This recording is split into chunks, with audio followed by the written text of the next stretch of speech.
Cinemação, o seu podcast sobre cinema.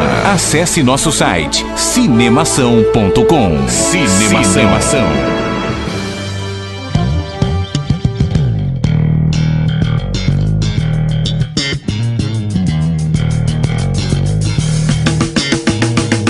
Seja bem-vindo ao podcast Cinemação número 41.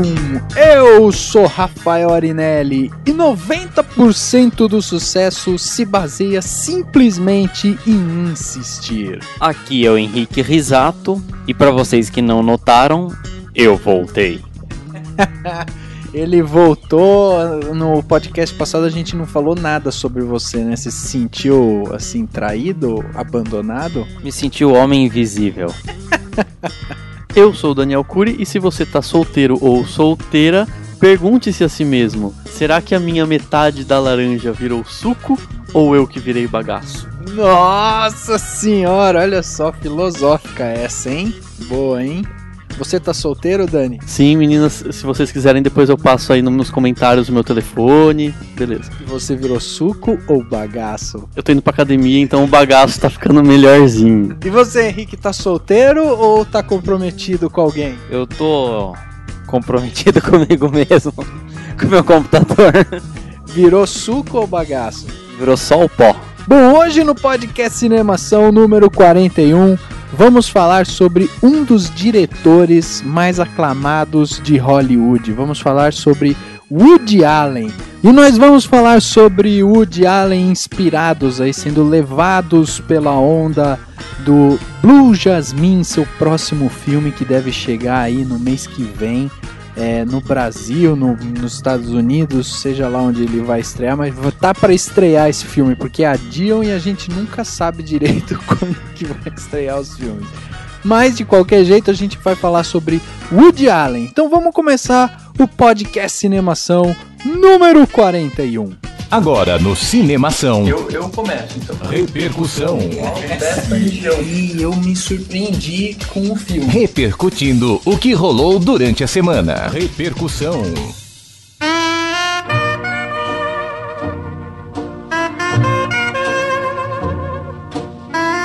Henrique, pessoal novo entrando, conhecendo Cinemação, estão aí vendo, né, como que a gente trabalha, vendo como a gente passa conteúdo e tal. Muita gente entrando em contato com a gente, mas tem gente que fala, pô, eu queria ter meu comentário lido lá no Cinemação. Eu queria escrever para eles e ler que o meu comentário estivesse lá dentro do podcast do Cinemação. E daí vem a pergunta, como que eles fazem para escrever pro podcast do Cinemação? Para escrever é muito fácil, é só mandar uma cartinha para a caixa postal, só que não nesse século.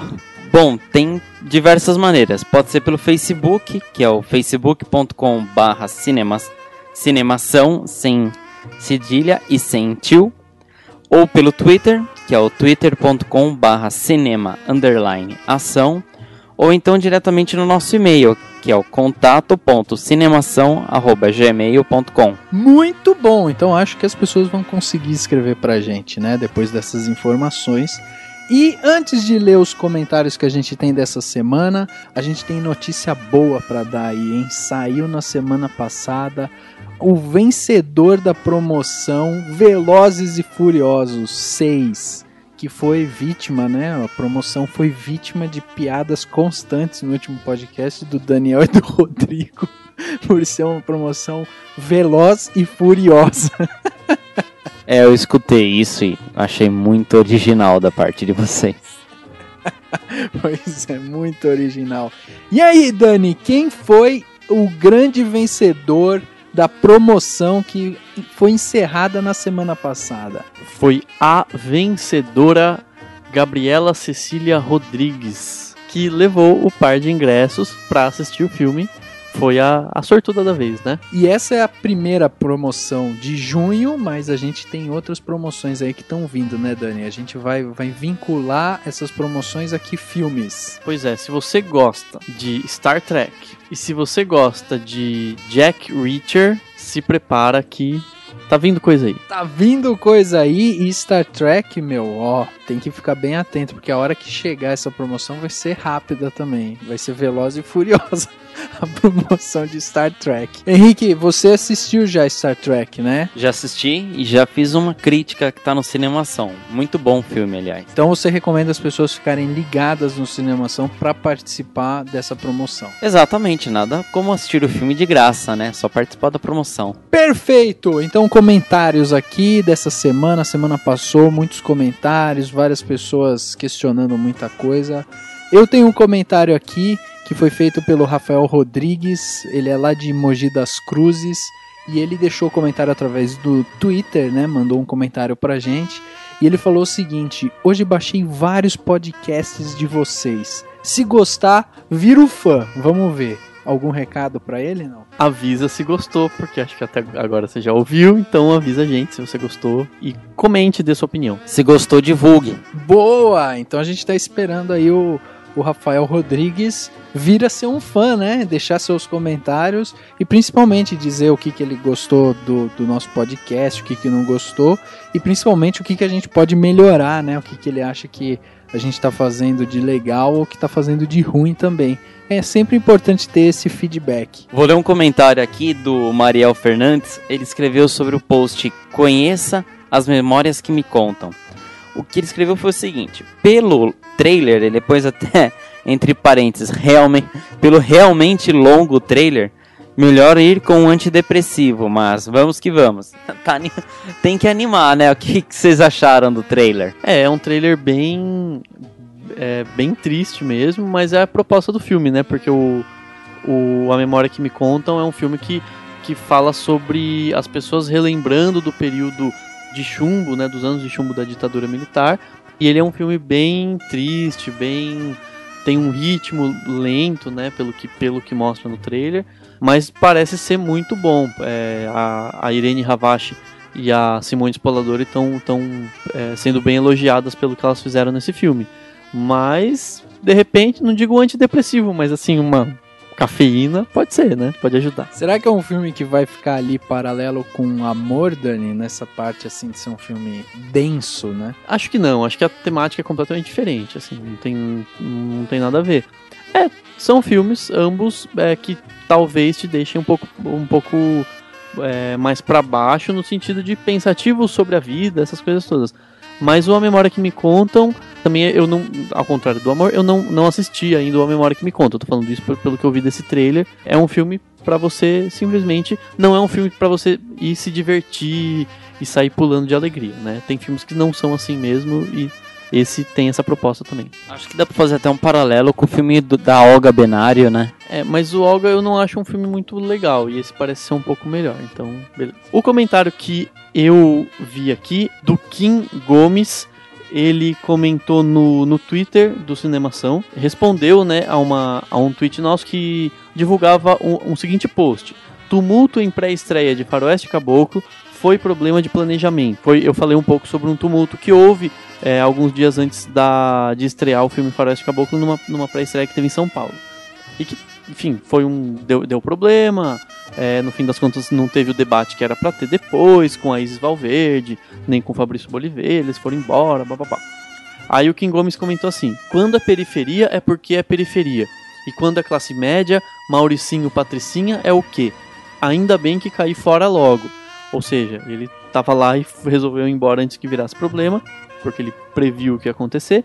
E realmente, é uma crítica interessante, porque aconteceu num lugar bastante sofisticado de São Paulo, vamos dizer assim. E quando esse tipo de coisa acontece na periferia, as pessoas criticam a periferia. E aí quando acontece num lugar um pouquinho mais chique ou sofisticadinho, ou cheio de Mauricinhos e Patricinhas, como ele disse, as pessoas acabam tentando achar um motivo, né? E realmente não tem, provavelmente foi porque causou tumulto. Tumulto acontece em tudo quanto é lugar, né? Mas aí, pelo menos no fim das contas deu certo. Quem conseguiu entrar assistiu o filme e quem não conseguiu saiu apesar do problema. Mas foi o que eu disse, foi um problema de planejamento. Se eles tivessem divulgado um pouco menos ou feito num lugar maior, talvez não teria dado o que deu, mas já passou e já era, né?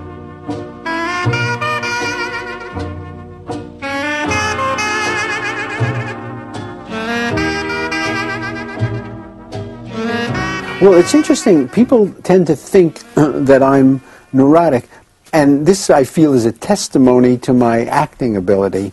Over the years, I've played the neurotic, and I played it so well, I think. I'm not a good actor, but that I can do. Alan Stewart Koenigsberg. Esse é o verdadeiro nome do famoso diretor, o aclamado, o esquisito diretor super excêntrico que Hollywood conhece como Woody Allen.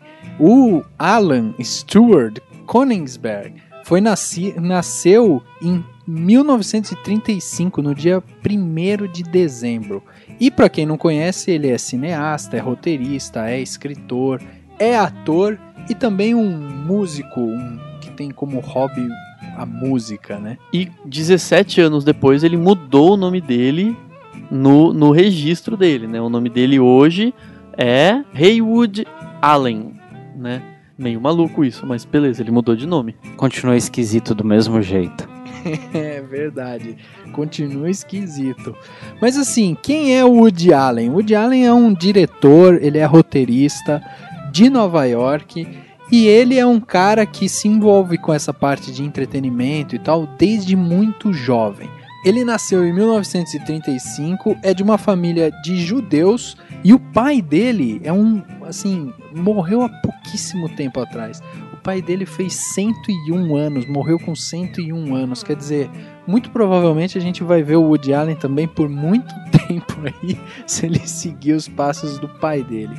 O Woody Allen tem 48 anos de carreira, tem mais de 60 filmes aí, dentro do seu cartel, né, de filmes, e os gêneros que ele mais se aprofunda é justamente comédia e comédia dramática, né? E ele flerta às vezes um pouquinho com o drama, mas não é o seu forte, né?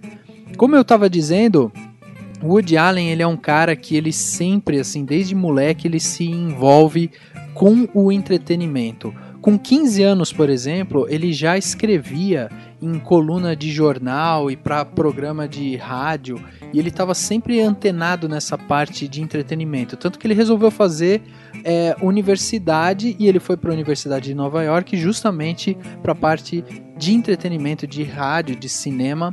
Ele tentou se formar lá, mas acabou não se formando.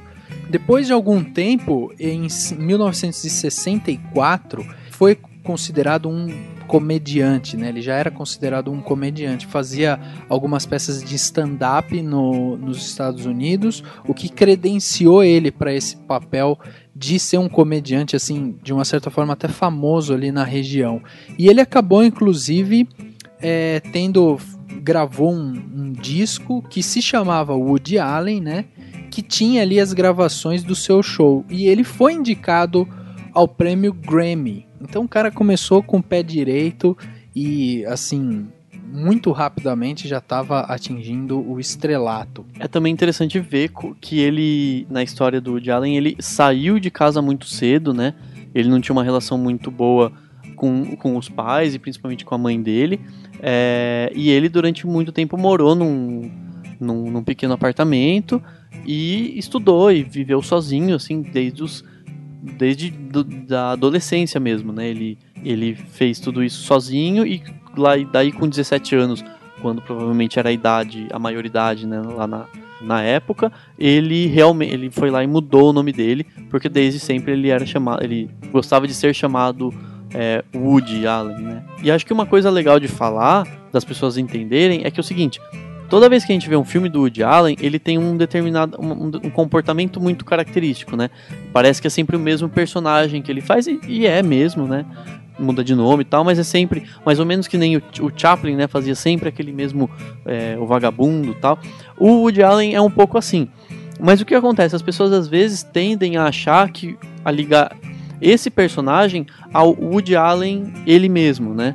O que não é verdade, né? O Woody Allen, se você vê, ele não dá muita entrevista, não é do tipo de diretor que gosta de aparecer muito, mas se você vê uma outra entrevista, você vê que ele é um cara normal, Então esse personagem, ele criou, desde a época que ele era comediante de stand-up, ele criou essa espécie de esse homem neurótico, né? Cheio das dos problemas, todo muito crítico e muito ranzinza até, e acabou mantendo essa característica nesse único personagem que ele sempre faz quando ele atua, e que ele declarou já em entrevista que assim, ele fala que ele não é um bom ator, mas que ele sabe fazer esse personagem especificamente e que deu muito certo, né? Muito interessante isso. Acho que deu muito certo porque ele deve ter percebido em si mesmo o seu porte físico, né? Assim, porque é um cara que já deve ter se olhado no espelho e deve ter falado, eu tenho a cara de uma pessoa neurótica e tal, e ele resolveu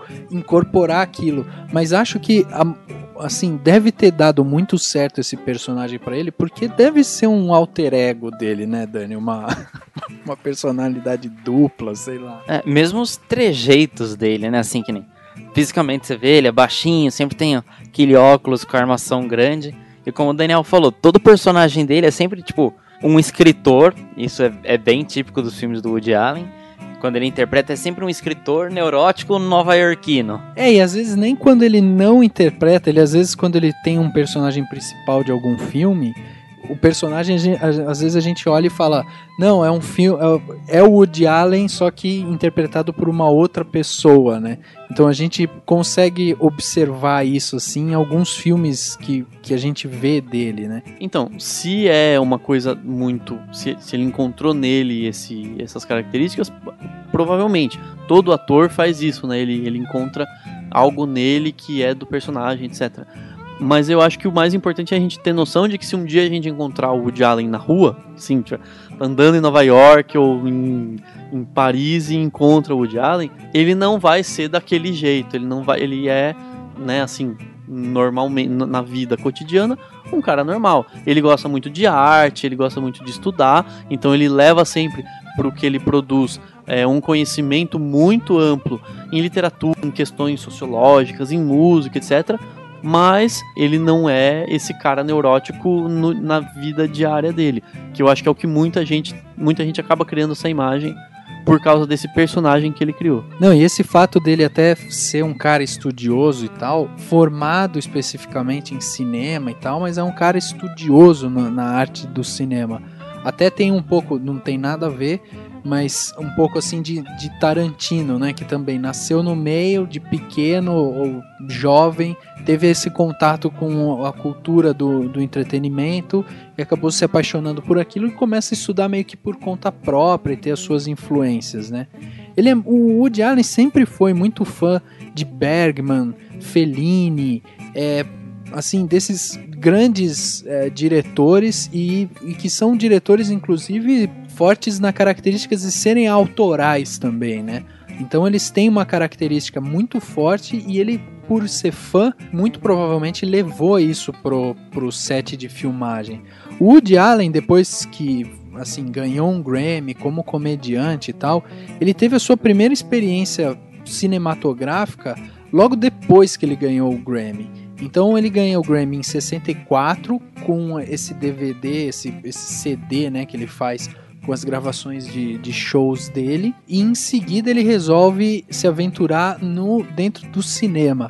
Então daí, para entrar nesse mundo do cinematográfico, ele chega no cinema com um filme chamado O Que É Que a Gatinha, que é um filme que em inglês se chama What's New Pussycat, mas que o Woody Allen ele só entrou como roteirista, né? E aí o que ele faz? Ele vai lá, escreve o filme e tal, e daí quando ele assiste um filme que é uma paródia de filmes do James Bond, ele vê o resultado e ele não fica confortável com aquele resultado, ele acha que foi fraco, ele não gostou daquilo ali, e daí ele resolve virar diretor. E aí ele estreia como diretor 5 anos depois, com um filme chamado Um Assaltante Bem Trapalhão. E daí de lá pra cá ele começou a fazer, e aí ele tem uma marca impressionante, ele lança um filme por ano, que é uma coisa assim, em termos de produção, é uma coisa extremamente grandiosa no mercado de cinema. E se Um Assaltante Bem Trapalhão, se você conseguir assistir, ou sei lá, no YouTube achar, é comédia daquela que você não consegue respirar, assim, você vai dando risada, é muito bom, é bem os primeiros passos mesmo do Woody Allen, não tem algumas características típicas dele que a gente acaba descobrindo depois nos outros filmes que você percebe, mas é assim, é uma comédia, como a gente falou antes, ele leva muito da bagagem, por exemplo, do Charlie Chaplin. Oh, I've stolen from the best. I mean, I've stolen from Bergman, I've stolen from Groucho, I've stolen from Chaplin, I've stolen from Keaton, from Martha Graham, from Fellini. I mean, I'm a shameless thief.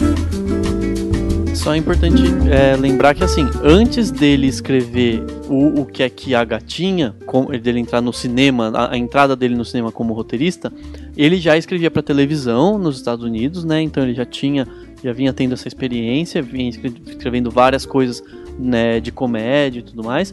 E antes dele dirigir Um Assaltante Bem Trapalhão, ele dirigiu um filme que chama, em inglês, What's Up, Tiger Lily, que é o que a tigresa, em português, que na verdade ele dirigiu, mas ele é meio que ele lembra um pouco, para quem assistiu, talvez associe a maneira de se fazer filme, né, de se fazer esse tipo de filme, com aquele Kung Po, né, assim, é meio que esse esquema, porque ele pegou um filme muito antigo, um filme japonês muito antigo, e redublou, transformando uma história que seria de ação e ninja, numa comédia, né, cheia de coisas esquisitas, assim.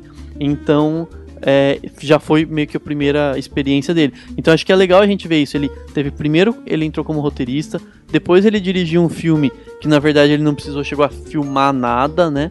Ele já tinha meio que tudo pronto, ele teve que fazer o roteiro e colocar as vozes em cima, e aí depois que ele foi dirigir mesmo, então ele teve um processo de aprendizado até. E é muito impressionante, né, porque o Woody Allen ele tem uma característica e ele começa a lançar um filme por ano, e ele vai moldando ao decorrer desse período a sua personalidade como diretor, e aí a gente consegue ir observando essa personalidade dele, e ele se torna, sim, um diretor repetitivo em gênero, né? Porque ele começa a fazer sempre comédias dramáticas, ou comédia puramente, ou faz algum outro tipo relacionado sempre ali a comédia, mas ele é um diretor repetitivo que consegue não ser repetitivo, né? Isso que eu acho que é a maior característica dele. Você tem vários filmes que têm a mesma linha de personagem, a mesma estrutura de personagem, mas que você também tem uma história completamente nova, e aí você consegue ver de repente aquele personagem se adaptando a diferentes tipos de história, né? Mesmo quanto ao ambiente dos filmes, né? Acho que 85% dos filmes do Woody Allen se passam em Nova York, e como a gente falou, ele é de lá, entendeu? Então ele é um nova-iorquino apaixonado pela cidade, e isso tem grande influência também em suas obras. Inclusive o Manhattan, que é considerado um dos melhores filmes do Woody Allen, que é de 1979, ele é considerado como se fosse uma ode a Nova York, como se fosse uma declaração de amor pela cidade, né? Mas é muito legal que recentemente ele começou a viajar pelo mundo, né? Eleger algumas cidades para também fazer o que ele fazia com Nova York, fazer com essas cidades de uma certa maneira. E o que é muito legal, ele sempre mostra a cidade, tanto Nova York quanto Paris, no Meia-Noite em Paris, que é um dos melhores filmes dos mais recentes, o Vicky Cristina Barcelona, com a cidade de Barcelona, né, obviamente, e no Para Roma com Amor também, né, que se passa em Roma, né. Ele consegue transformar as cidades numa coisa orgânica. Ou seja, a cidade ela é como se fosse um outro personagem, né? Ela tem a sua paisagem, a sua característica colocada de maneira a servir a história. Não é simplesmente uma história que se passa numa cidade por acaso e poderia ser em qualquer outra cidade do mundo, né? No caso de Para Roma com Amor, eu acho que talvez pudesse ser melhor trabalhado isso. Eu não consegui ver tanto Roma, a não ser eles falando que a cidade é linda. Mas geralmente tem um pouco da característica da cidade, da arquitetura da cidade como muito presente nas tramas, né?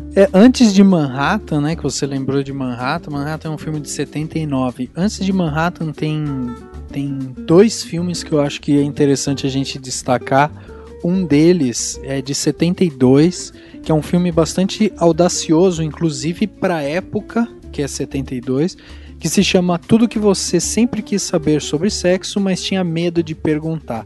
É um filme que eu acho sensacional, porque é um filme que ele tem determinados momentos que ele usa a câmera em primeira pessoa, então você entra na pele do personagem literalmente assim, e ele mostra como funciona o corpo da pessoa com quase que elementos teatrais assim. Então, por exemplo, tem uma cena muito boa desse filme que o cara encontra a menina, começa ali a abraçar ela e tal, começa a ficar quente o negócio e tal, e aí você vai para uma cena dentro do corpo do cara, e daí você tem um salão enorme, cheio de homenzinho branco trabalhando, e aí um já fala, liga lá pro cérebro que tem que mandar a ereção vir pra cá, daí o cara liga pro cérebro, daí começa, o cérebro é a ereção é um guindaste, então fica um monte de homenzinho branco rodando a manivela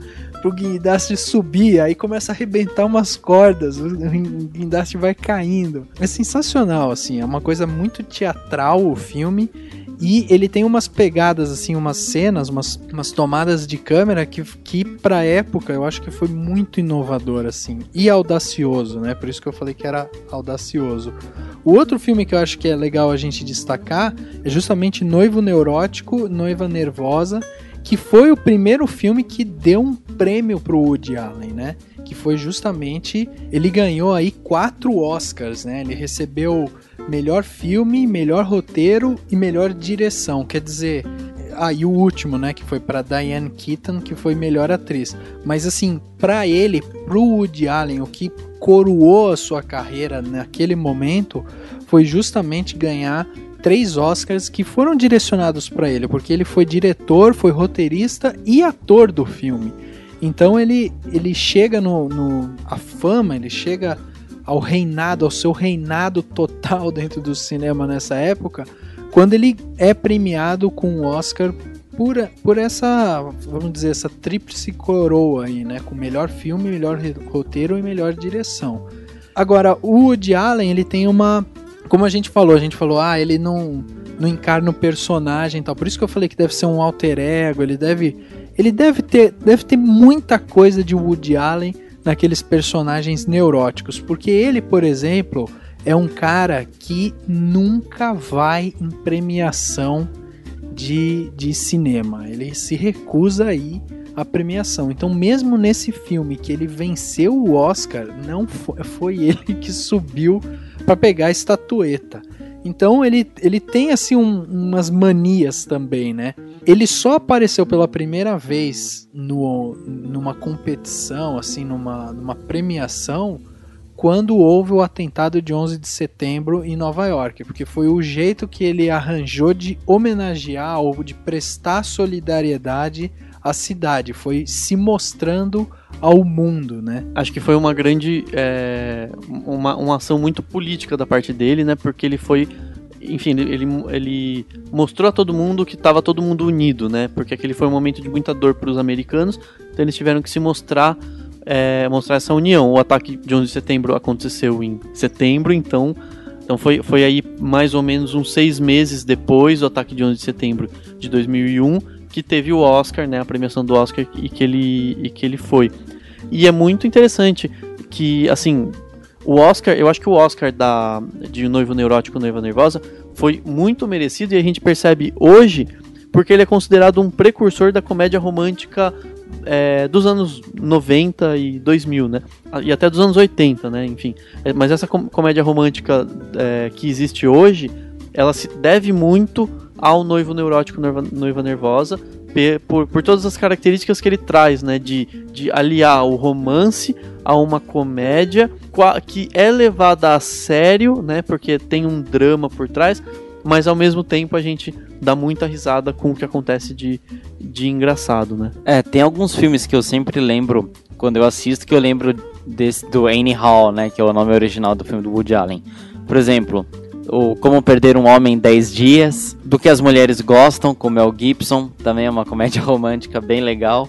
Mesmo o mais recente, o 500 Dias com Ela, também tem essas indas e vindas que é bem característico, que bebeu da fonte do Woody Allen. Tem o Harry e Sally feitos um para o outro, que também é um filme de grande influência do noivo neurótico, noiva nervosa. I've never influenced anybody to the best of my knowledge in any way. So when I see people making films, they make them like Scorsese makes them, they make them like Spielberg makes them, they make them like Stanley Kubrick made them. I make my films for my own enjoyment, my own therapy. E assim, uma das características mais fortes dele é justamente ser um diretor muito autoral, né? Assim, ele é muito...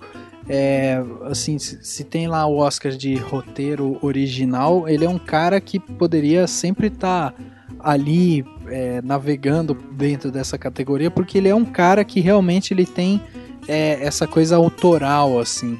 Então ele faz um monte de filme que ele mostra sempre um judeu nova-iorquino que é neurótico, que tem alguma coisa relacionada a fracasso, que ele tipo, não tem lá suas neuras e tal.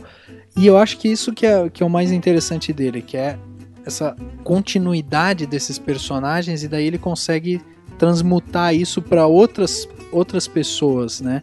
Então, em 2000, na verdade, o Woody Allen ele fez um contrato com a DreamWorks, que é do Steven Spielberg, né? E ele começou ali uma fase da carreira dele que ele foi muito criticado, né? E ele cumpriu o contrato dele ali, mas logo que acabou o contrato, ele resolveu sair fora. Não sei se de repente ali ele teve um momento da carreira que ele caiu mesmo, assim, por falta de inspiração ou por não estar confortável na sua situação, mas o fato é que ele lança alguns filmes que foram fracassos de bilheteria, né?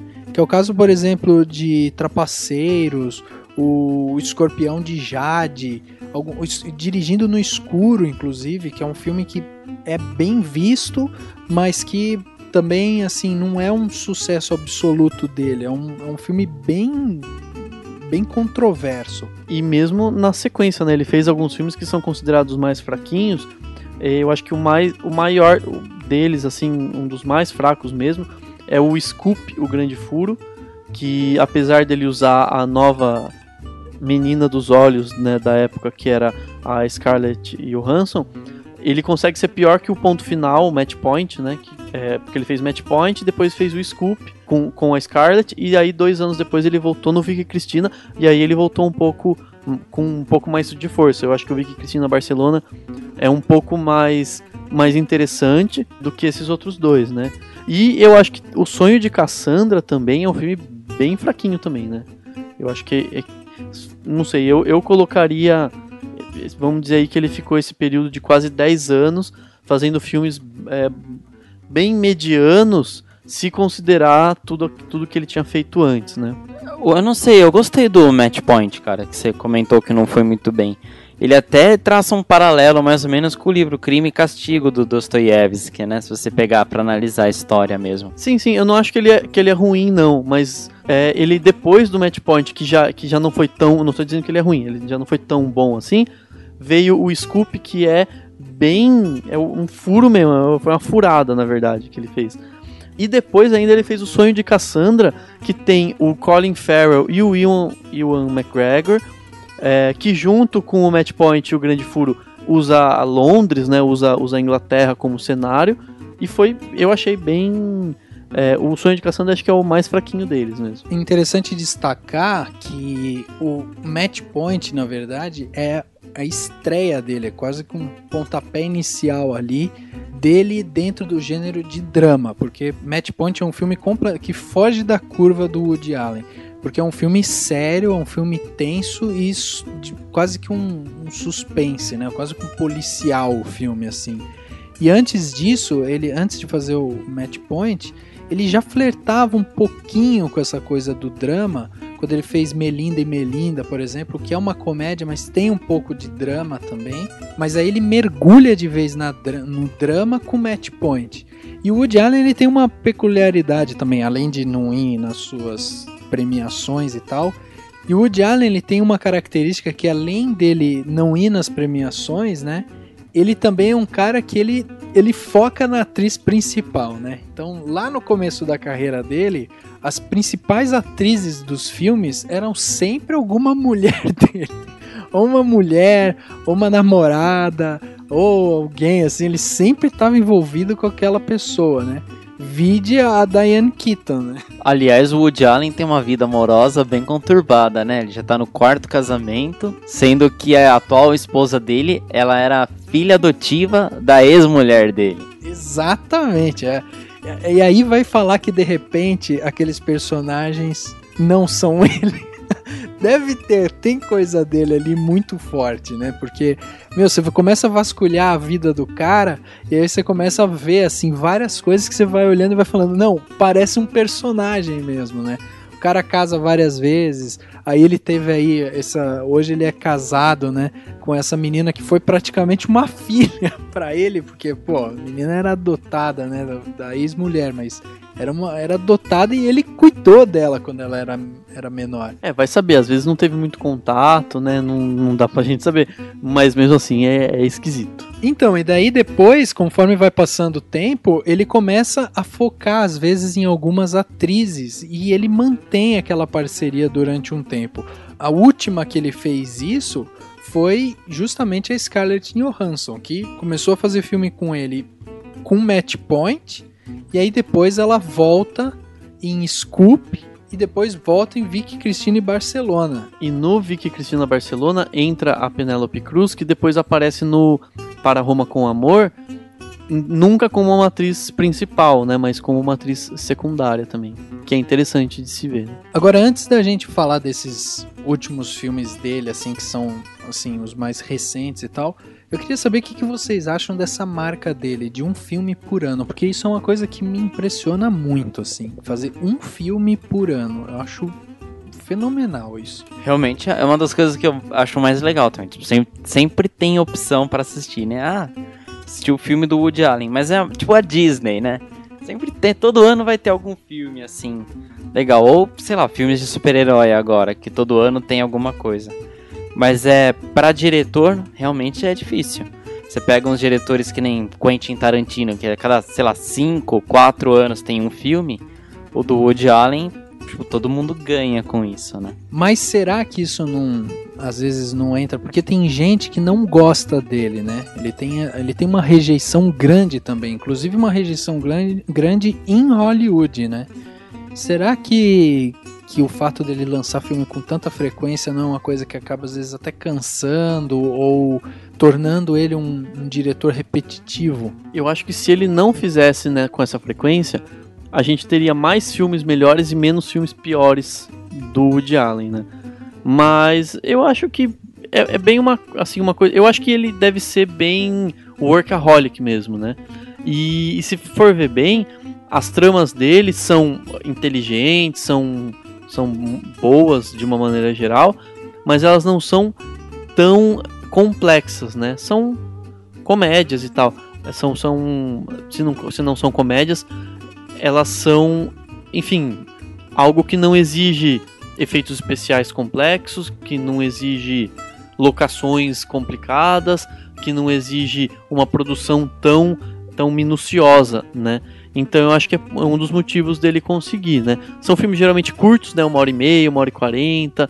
É difícil ter um filme dele de 2 horas, 2 horas e tanto, né? A maioria tem bem essa duração.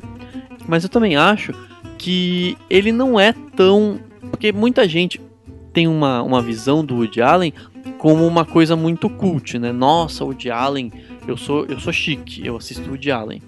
Não é bem por aí. Eu acho que o Woody Allen, ele é comercial, ele faz filmes porque precisa vender, e também eu acho que com certeza tem alguma exigência, se não de produtora, pelo menos da parte dele, de querer, vou ganhar dinheiro, eu preciso ganhar dinheiro, qual que é o meu próximo filme, entendeu? Então eu acho que tem um pouco disso, e eu também sou do tipo que acha que esse negócio dele não aparecer muito, não é só porque ou ele é muito esquisitinho, não, tem um pouco de marketing nisso, assim, ele quer não aparecer muito porque pra ele é bom não ter essa facilidade de se encontrar o que ele diz, então eu acho que isso também é um fator. Então assim, pensar o Woody Allen como uma coisa muito sofisticada, eu acho que pode ser um problema. A gente tem que pensar no Woody Allen como um bom diretor, como alguém que faz uns filmes muito autorais e muito interessantes, mas ao mesmo tempo não são nada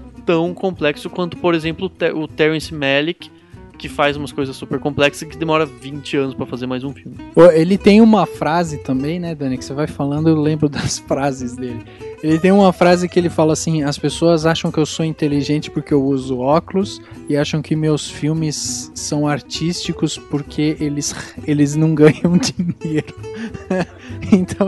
Então é um pouco disso, né, assim, às vezes porque ele passa essa imagem, né, de ser um cara super intelectualizado, ou um cara assim, né, que sei lá, vai ter uma profundidade. E se você pegar os filmes dele ou qualquer outro filme, obviamente que a gente consegue viajar e tentar dar vários significados e interpretação para elementos do filme, mas não necessariamente ele quer mostrar aquilo, né, assim. É claro que com isso a gente não tá dizendo que ele não é inteligente, ou que ele não é intelectualizado. Ele é, mas não necessariamente ele produza filmes sempre desse jeito, né? Ele tem elementos disso, tem alguns elementos artísticos, mas eu acho que é um problema quando uma pessoa acha o máximo ter assistido o filme do Woody Allen. Ele é um filme bem leve, bem digerível, vamos dizer assim.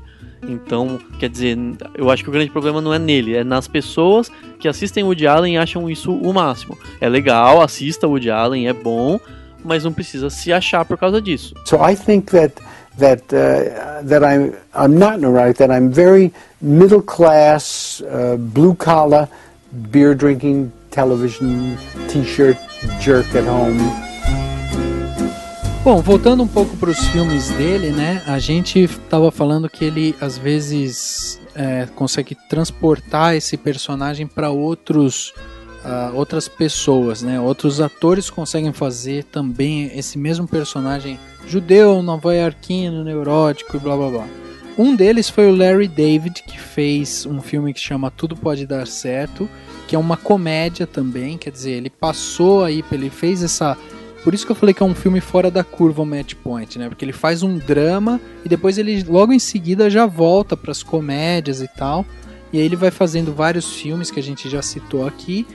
Mas ele faz esse filme que se chama Tudo Pode Dar Certo, que chamou a atenção na época justamente pelo Larry David fazer um papel que seria do Woody Allen, que seria o Woody Allen, né?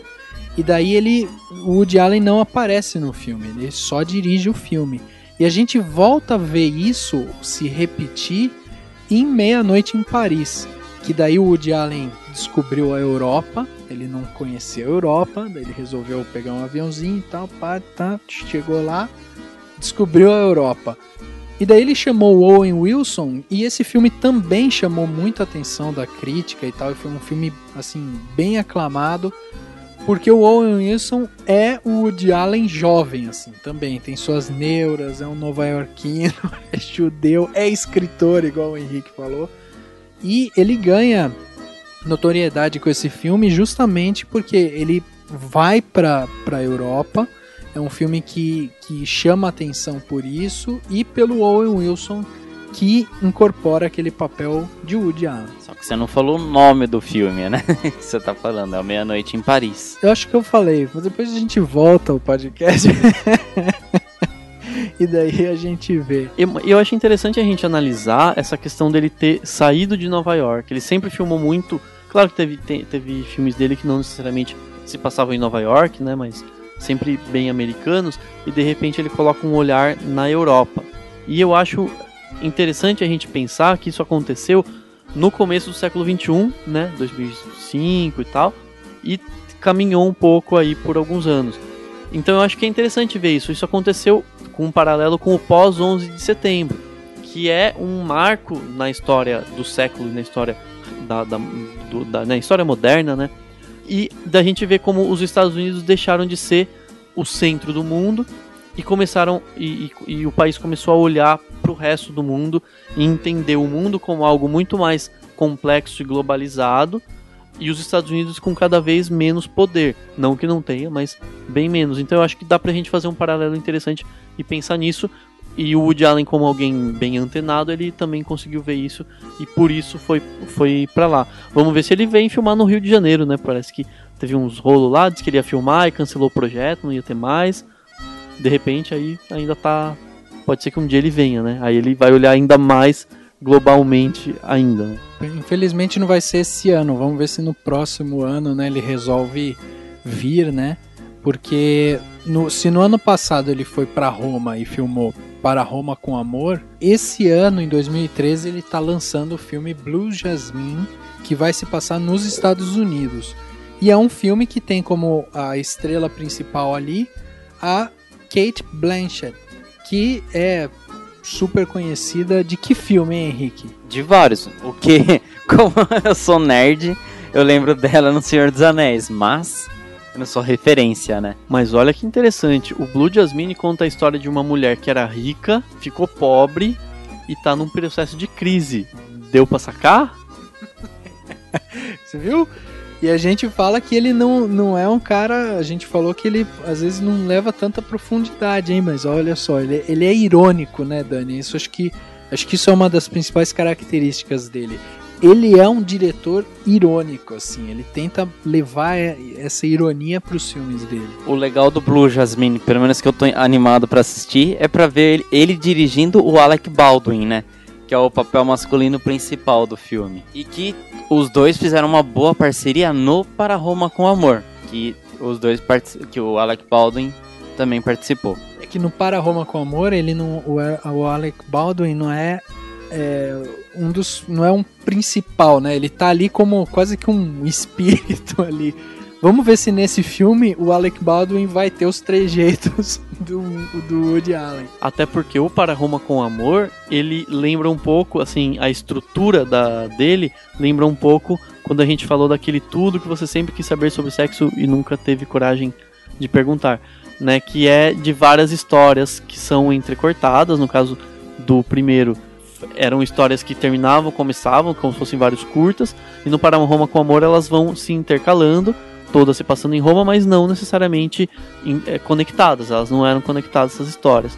Nesse caso, no Blue Jasmine, é uma história toda, o filme todo é uma coisa só, então daí talvez a gente vai ter mais a presença do Alec Baldwin, né?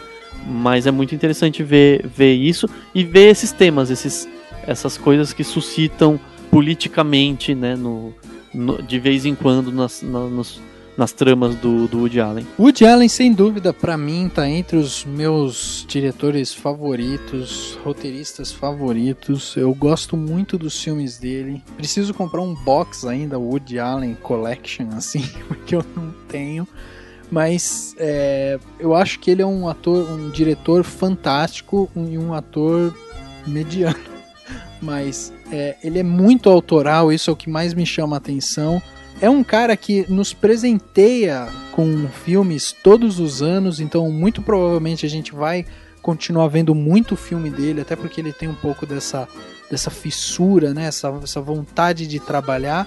E, né, baseado pelo pai dele que viveu 101 anos, então a gente ainda vai ter filme do Woody Allen até pelo menos 2035, por aí vai ter filme do Woody Allen saindo. Aí pra finalizar, eu acho que seria legal cada um de nós falar o seguinte: filme preferido do Woody Allen pra vocês. Pra mim, eu elejo o Noivo Neurótico, Noiva Nervosa como meu filme preferido do Woody Allen. E pra vocês? Pra mim, bom, já que você pegou o mais legal, mas Vicky Cristina Barcelona é muito legal. E ainda tem o Javier Bardem, que é o cara manda bem. E a Scarlett Johansson. E a Penélope Cruz. Você gosta mais desse filme por causa do Javier Bardem ou por causa das atrizes? Eu não entendi agora. Então, agora o Daniel lembrou das mulheres, eu tinha lembrado do homem, porque tem que ter diversidade no grupo do Cinemação. Entendi.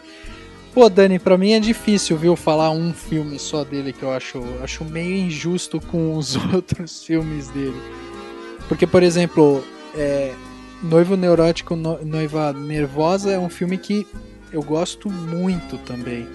E desses últimos que ele fez, pra mim, Meia-Noite em Paris é um filme que, putz, foi sensacional, assim.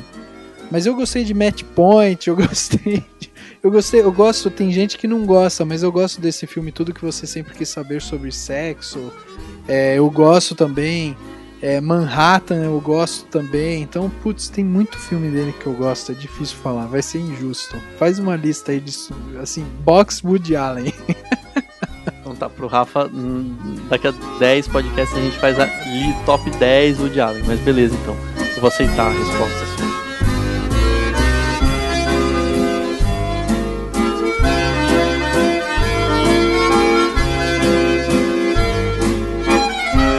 Checando os detalhes, conferindo cada frame, de olho no que importa pra você. Plano Detalhe. Agora, no Cinemação. Bom, Henrique, você não veio na semana passada, passou uma semana aí de folga, não fazendo nada, fazendo pouquíssima coisa, praticamente, né, férias. Então, com certeza você deve ter um plano detalhe super fantástico, espetacular para passar para os ouvintes, né, para inspirar eles a consumir um pouco mais da sétima arte, né? Então, já que você passou essa semana tranquila, você tá calmo, tá cada vez mais zen, né? Porque você tem feito seus exercícios de meditação e tal. Queria saber aí, né? Qual que é o seu plano detalhe depois de uma semana? Você teve tempo para pesquisar. Você fica falando, parece que sou um vagabundo que nem trabalhando, ó, que nem doido, não só no Cinemação, mas nas minhas outras 38 profissões que eu tenho. Vou fazer um plano detalhe muito bom que você vai gostar, porque é sobre Woody Allen. Ah, gostaram, hein? O Daniel olhou com uma cara do tipo, pô, cara, já falei pro plano detalhe ser de outros temas, mas não vai ser. Não, é muito legal. O Woody Allen, assim, a casa dele é Nova York, né? Mas o quintal a gente pode deixar como sendo Paris até, porque é um lugar que ele realmente tá deixando sua marca. O que acontece? Tem um filme muito bom chamado Paris Manhattan, que é da diretora Sophie Lelouch. E no filme, a atriz principal, que é interpretada pela Alice Taglioni, ela tem um pôster do Woody Allen. E ela sempre vai lá e fica, putz, reclamando e contando da vida pro pôster. E o Woody Allen, ele responde. E o que é legal, como eram feitas essas respostas? A diretora, ela pegou várias entrevistas, cenas de filmes do Woody Allen, pegava assim as palavras desses trechos e formava frases. E são as respostas que a gente ouve no filme. Então, o meu plano detalhe é: assistam o filme Paris Manhattan, que de certa forma é de uma diretora que está se espelhando no Woody Allen. Sensacional o seu plano detalhe, hein? Olha, eu acho que foi o melhor plano detalhe que você fez dos últimos 40 episódios, mais ou menos. Foi muito bom, hein? Mandou ver, gostei mesmo. Muito agradecido. Se voltar com essa qualidade, pode faltar sempre um podcast. O meu plano detalhe, ele é um pouco mais antigo, mas ele também tem a ver com o tema principal do podcast de hoje. É o seguinte: o meu plano detalhe é do filme O Encouraçado Potemkin, que é um filme russo de 1925, um filme super importante para a história do cinema, que foi dirigido pelo Sergei Eisenstein. Esse filme tem uma cena muito importante nele, que é quando acontece uma batalha, né, por causa da guerra que mostra no filme, uma batalha numa escadaria da cidade de Odessa. E o que aconteceu? O diretor fez o que é considerado hoje o primeiro corte no cinema, o primeiro, digamos assim, primeira sequência de cortes, porque o filme, a câmera mostra o carrinho de um bebê, depois foca no bebê, depois mostra o carrinho, depois foca de novo. Pela primeira vez isso foi feito no cinema, de cortar e voltar o tempo todo, né? E essa cena ficou muito famosa, tanto que ela foi repetida, imitada ou homenageada por outros diretores, que é o caso. Vamos usar os filmes que fizeram essa referência ao Encouraçado Potemkin. o filme Correspondente Estrangeiro, do Alfred Hitchcock. Tem uma morte muito parecida no clímax do Poderoso Chefão, do Coppola, que tem um cara baleado, e daí essa cena se repete muito parecida. E no filme Bananas, de 1971, que é do Woody Allen, em que tem um assassinato político nas escadarias de um prédio, e acontece uma cena muito parecida de corte, e essas coisas, ela vai e volta, vai e volta. Então, esse é o meu plano de detalhe. Tento encontrar esses elementos a partindo do O Encouraçado Potemkin, de 1925. Olha só, planos detalhes só sobre o Woody Allen hoje, hein? Que é isso? Mas eu vou quebrar com essa regra, porque eu não quero ser igual vocês, eu quero ser autêntico, porque o Woody Allen é autêntico. Bom, é o seguinte, o meu plano detalhe, na verdade, vai para um livro que é da Catherine Stotek, que se chama Histórias Cruzadas. É um filme também, além de ser um livro. É um livro, o livro da Catherine ficou no New York Times como best-seller durante 103 semanas. E ele ficou, durante 6 dessas 103 semanas, ele ficou sempre em primeiro lugar nesta lista de best-sellers. O livro, ele adiciona mais informações do que o filme. Mas o filme também vale a pena assistir, vale a pena você ler o livro e assistir o filme, porque o filme é um primor, assim. Para mim foi um filme que realmente muito emocionante. Em 2012 ele foi indicado a melhor filme, levou a Viola Davis a concorrer a melhor atriz.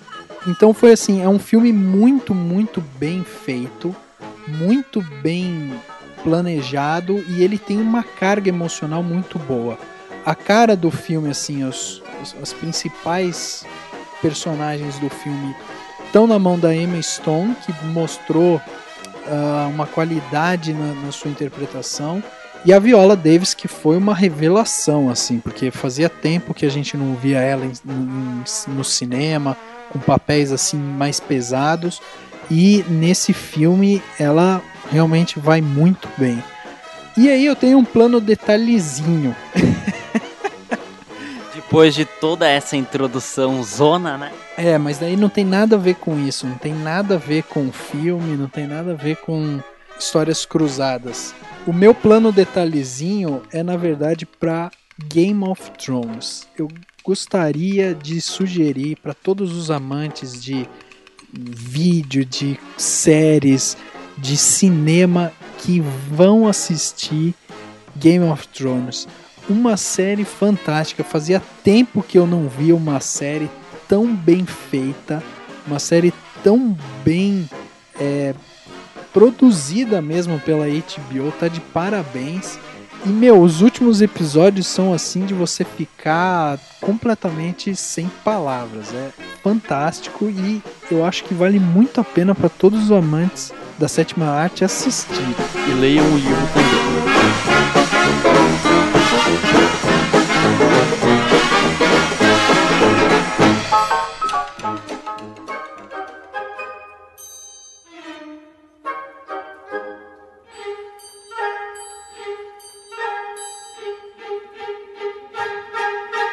Chegando ao final de mais um podcast, agora o podcast Cinemação número 41. Quem diria que a gente ia chegar nessa marca? Você acreditava? Já tô ansioso pra chegar nos 50 já. Eu já tô ansioso pra chegar no 100 já.